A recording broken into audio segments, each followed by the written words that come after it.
নামাজ শুরু হচ্ছে।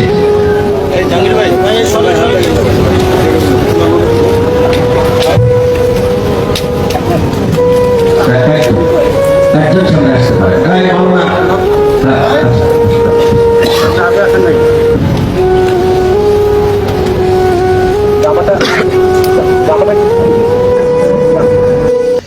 পোলাটা তো ঠিকই দাঁড়াইছিল সবার সাথে একসাথে, কিন্তু হুজুরে এবং সবাই মিলে ছেলেটাকে সামনে আইনা আজকে ঈদের দিন কতগুলা গালি শুনাইলো এবং কত মানুষে বিতর্ক করতেছে।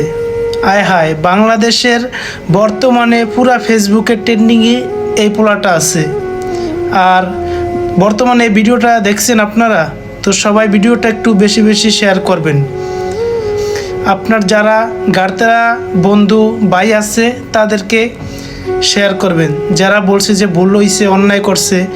তো আমি এর আগে একটা ভিডিও আপলোড দিছিলাম কালকে রাতে, তো সবাই আমাকে পার্সোনালে আইসা কমেন্ট করতেছে যে এটা ঠিক হয় না, এটা ভালো হয় না, আপনি কেন ভিডিও বানাইছেন। তো আপনারা শেষ পর্যন্ত আমার ভিডিওটা দেখেন। আগের ভিডিওটা দেখলে অবশ্যই আপনারা বুঝতে পারবেন যে আমি কি বলছি, যে ওনার ভুল হয়েছে, উনি এটার জন্য ক্ষমা চাইছে।